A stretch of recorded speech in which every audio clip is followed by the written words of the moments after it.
بسم اللہ الرحمن الرحیم۔ السلام علیکم ناظرین، آپ دیکھ رہے ہیں programme bottom line with Chaudhry Akmal. ناظرین، حکومت نے حال ہی میں ایک تازہ پیٹرول بم جو ہے وہ گرایا ہے، آپ کے سامنے ہے کہ بے وقت مطلب جو ہے نا، ایک تو 1 تاریخ کو یا 15 تاریخ کو جو ہے وہ پیٹرول کی قیمتیں بڑھتی تھیں، یہ جو ہے وہ انہوں نے ان بٹوین جو ہے وہ قیمتیں بڑھا دی ہیں، اور اس کے حوالے سے مختلف قسم کی ایکسکیوزز دی جا رہی ہیں کہ حکومت کو پلے سے پیسے ڈالنے پڑنے تھے، یا حکومت کو یہ کرنا تھا، حکومت کو وہ کرنا تھا، عالمی منڈی میں پرائسز بہت زیادہ بڑھ چکی ہیں۔ لیکن ساتھ ہی ساتھ اگر میں اپنے حوالے سے اپنا تجزیہ تھوڑا سا بیان کرنا چاہوں تو بذات خود میرا یہ خیال ہے کہ اس وقت انٹرنیشنل ڈالر میں جو میں نے جو پٹرول کی پرائس کا موازنہ کیا ہے، وہ اگر آپ پچھلے 20 سال کی ایوریج دیکھیں تو $80 کے قریب جو ہے وہ فیول انٹرنیشنل مارکیٹ میں ٹریڈ ہو رہا ہے، جو کہ ایک اوسط پرائس ہے، اور اسی پرائس کے اوپر ہی پچھلے 20 سال کی ایوریج میں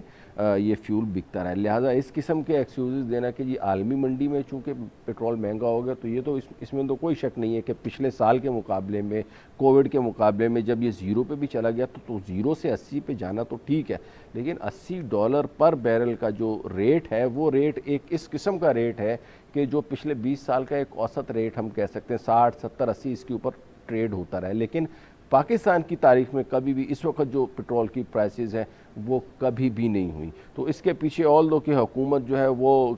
پیٹرولیم لیوی بھی کم کر لی ہے، دوسرے ٹیکسز کو بھی کم کر لی ہے، لیکن اس کی اصل وجہ کیا ہے وہ آپ کو جاننا بہت ضروری ہے۔ جو میری ذاتی رائے بینگ این اکانومسٹ جو ہے وہ یہ ہے کہ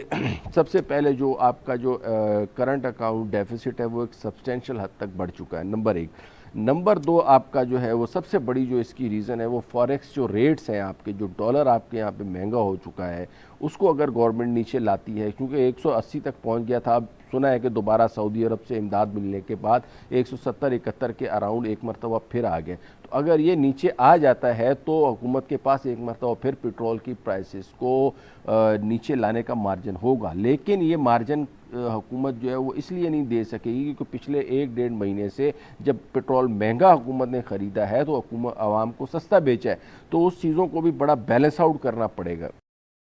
عام آدمی کی اگر میں بات کروں تو عام آدمی کی زندگی اس قدر اجیرن ہو چکی ہے کہ اوسط جو بندے کی تنخواہ پاکستان میں یا آمدنی ہے وہ 15 سے 20 ہزار روپے مہینے کی بنتی ہے۔ ویسے تو بے روزگاری بھی بہت زیادہ ہے، لیکن جو تھوڑا بہت کما رہا ہے، جو پوری فیملی کو کما رہا ہے، تو اب ایک شہری علاقے میں 15 سے 20 ہزار میں کوئی بندہ کس طرح گزارا کر رہا ہوگا؟ اس کو 10 ہزار روپے مہینہ کرایہ مکان کا بھی دینا ہے، اس کو بچوں کے تعلیمی اخراجات بھی دینے ہیں، اس نے جو ہے وہ اسکول بھی جانا ہے، بچوں کو بھیجنا ہے، خود اس نے کام پہ بھی جانا ہے، تو اس وقت پیٹرول اور ٹرانسپورٹیشن چارجز اتنے بڑھ چکے ہیں کہ اب وہ موٹر سائیکل پہ آنا جانا بھی اس طرح ہو چکا ہے کہ عوام کے لیے میرا نہیں خیال ہے کہ کوئی حل بچے گا کہ وہ موٹر سائیکل پہ جائیں، ان کو وہ پیدل جو ہے وہ آنا جانا پڑے گا۔ اس حد تک مہنگائی کی حالت ہو چکی ہے، اور سفید پوش لوگ اور سفید پوش طبقہ جو ہے نا وہ اس میں بہت بری طرح پس چکا ہے، رگڑ چکا ہے، کیونکہ دیکھیں ایک تو وہ ہے جو سفید پوش نہیں ہے بیچارے، بالکل اس حد تک عاجز آ چکے ہیں کہ وہ سیلانی ویلفیئر اور چیپا ویلفیئر اور خیرات اور زکوٰۃ کے اوپر آ چکے ہیں، لیکن ایک ایسا طبقہ بھی ہے جو ابھی بھی سمجھتا ہے کہ سیلانی کے پاس جا کے کھانا، یا کسی خیراتی ادارے، یا وزیر اعظم کے ہی ایون جو انہوں نے وہ کھانے پکوان کے سینٹر کھولے ہیں وہاں پہ جا کے بھی کھانا، بہرحال اس کی جو ہے وہ انا متاثر ہوتی ہے، بڑا دل کے اوپر انسان کو پتھر رکھنا پڑتا ہے۔ ناظرین، بہت ہی مہنگائی ہے، اور اس مہنگائی کا کیا حل ہے نہ پرائم منسٹر صاحب کے پاس اس کا کوئی جواب ہے۔ ادھر پرائم منسٹر صاحب اناؤنس کرتے ہیں کہ جی میں سبسڈی دے رہا ہوں، اگلے دن جو ہے وہ اس کی پرائسز بڑھ جاتی ہیں، کچھ سمجھ نہیں آ رہا ہے گورنمنٹ کے ریٹ، خاص طور پہ جو عمران خان صاحب کی اکانومی والی ٹیم تھی وہ کہاں گئی، کہاں سے یہ شوکت ترین صاحب آ گئے، کہاں سے یہ رضا باقر صاحب آ گئے، یہ پرائم منسٹر صاحب کی جو ہے وہ اکانومی کے جو ٹیم تھی اس میں تو نہیں تھے، اور جو اسد عمر صاحب ہیں وہ کیا کر رہے ہیں کچھ نہیں پتہ، کچھ خبر نہیں ہے اور کہ یہ کس طرف جائے گا، لیکن یہ ہے کہ ایک عام آدمی کی زندگی جو ہے وہ اجیرن ہو چکی ہے۔ ہمارے ساتھ موجود ہے شیخ فیاض الدین صاحب، ممبر نیشنل اسمبلی ہیں، پاکستان مسلم لیگ نواز سے ان کا تعلق ہے، اور ان سے ہم بات کریں گے موجودہ جو سیاسی اور معاشی صورتحال ہے ملک کی۔ ویلکم ٹو دا شو شیخ صاحب۔ جی شکریہ، مہربانی جی، انوائٹ کرنے کے لیے بہت بہت شکریہ۔